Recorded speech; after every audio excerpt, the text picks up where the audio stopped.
One of the great documentary filmmakers, David Bradbury, is my guest in the studio later in this hour with a new film called The Road to War, about the Iraq War 20 years ago, almost to the day. This is Evenings with Peter Goers. Peter Goers. On ABC Radio Adelaide, South Australia and Broken Hill. Here's someone I've always wanted to meet, David Bradbury, the famous documentarian, a man of enormous social conscience, and he's here for a screening of his film The Road to War, which also explores AUKUS and the US military alliance, anti-China rhetoric, etc.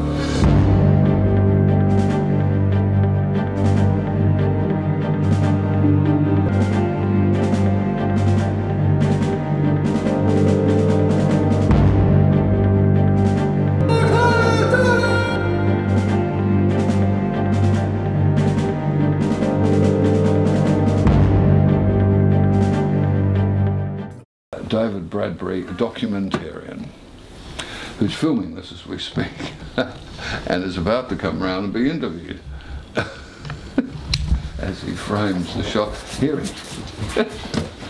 Hello, David Bradbury. Hi, Peter. I'm honoured.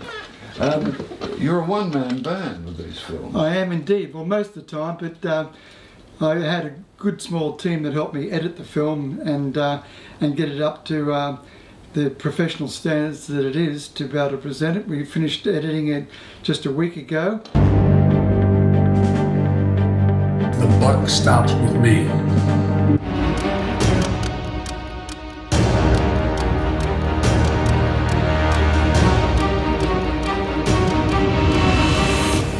Henry Kissinger said, "To be an enemy of the United States is dangerous, to be a friend of the United States is fatal."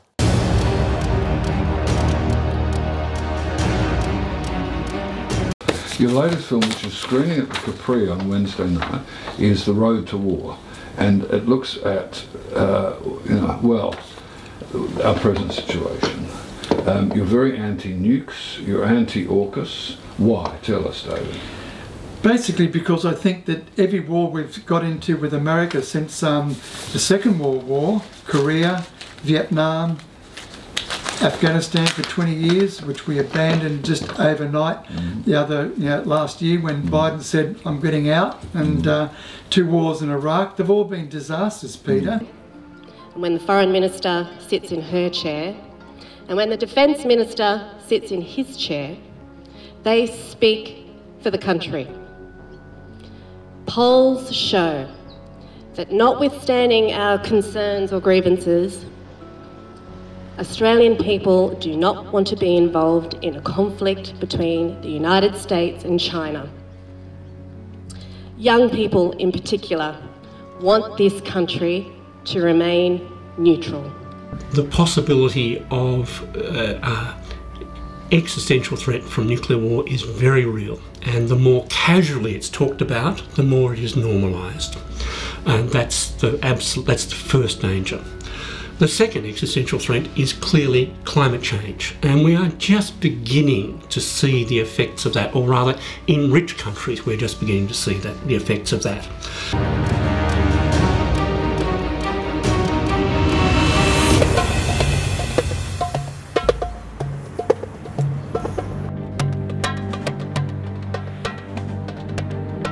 If we get into a war with China, it's most likely going to be the graveyard for many Australians. It's as dire as that.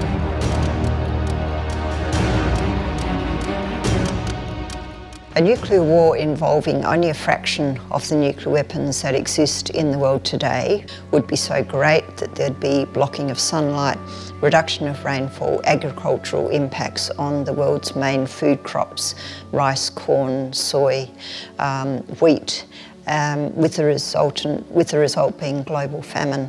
We've got to acknowledge the white elephant in the room, and the white elephant in the room that no one's talking about is they're pouring $368 billion into nuclear-propelled subs that won't be ready until the mid-40s at the earliest. The white elephant that's facing us now, that's invaded our country, terra firma Australia, is climate change. And if we put just $100 billion 250 billion over the next 10 years into climate change and genuinely making what the IPCC report of a week ago said. Rich nations have got to step up to the plate much faster than what we are. If we did that, then we would be in a much better position to hand on to our children and our grandchildren an Australia that's going to be set up for the floods and the bushfires and the droughts that we're seeing just every night on our news now. Pakistan blaming wealthy countries for inaction. The country's climate minister taking a swipe at G20 leaders who gathered in Rome just days before COP. Climate change cannot be wished away by throwing pennies into the Trevi fountain. 7 months after COP26 finished in Glasgow, and the world's leaders tossed a symbolic penny into the wishing well, hoping for the best for the planet, before heading home in their private jets, the people of Pakistan paid dearly for our inaction on climate change.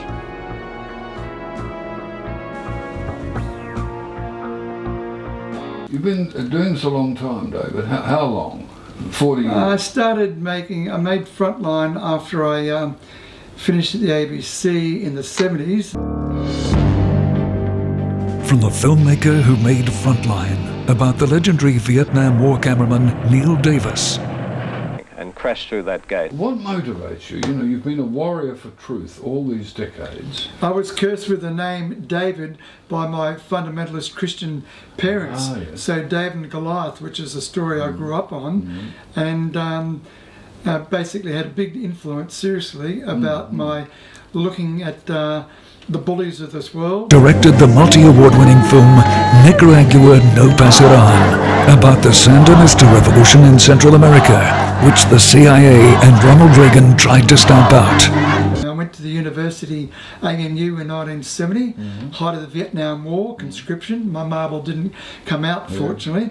Here we are on ABC Radio Adelaide. It's 9:37. David Bradbury is one of the most talented conductors of the generation. When I started, I faced... You've travelled widely for your work. You know, West Papua, Chile. You took on Pinochet, didn't you? And brought us his second Academy Award-nominated film, Chile Hasta Cuando, filmed clandestinely under the nose of dictator General Pinochet's brutal secret police. I had an Academy Award nomination. You've had 2 of them. Yep. And a lot of AFI awards. You've been highly honoured in your career, David Bradbury, and rightly so, because you've taken risks. You know, your whole career has been risks, hasn't it? And we were ambushed with the Khmer Rouge making the film with Wilfred Burchett, and it was really just an act of God that we didn't get killed, because they peppered our Chevy van with bullets. Rocket fired and rocked the van to the front of it, rocked the van to the back of it, and we had 60 litres of petrol in the back. If any of those bullets or rocket had hit that, we would have gone up in the fireball.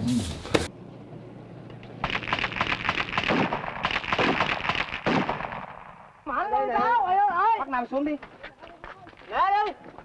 Nằm xuống. Well, I thought had somebody opened up, or some group opened up with a light machine gun. You could, of course, the driver was hit with almost the first burst. I could feel his blood coming onto my hands. But he's a terrific chap, and he kept going, and that's what saved us. If he'd stopped, we'd have been finished.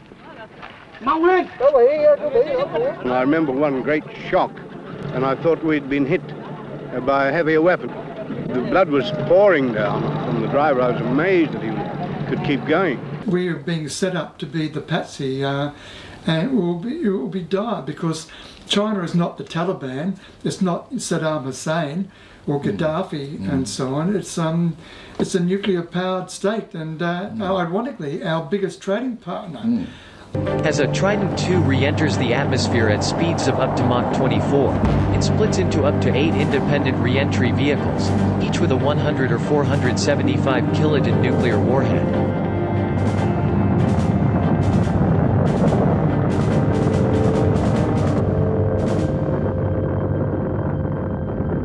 A full salvo from an Ohio-class submarine, which can be launched in less than 1 minute, could unleash up to 192 nuclear warheads to wipe 24 cities off the map.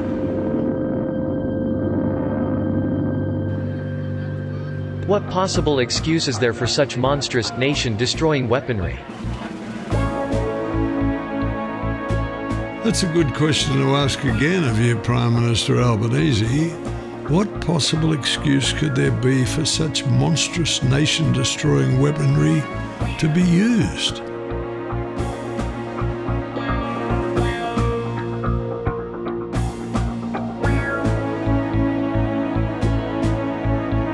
Now, Bradbury's latest film, The Road to War, narrated by Tony Barry, is a film you must see.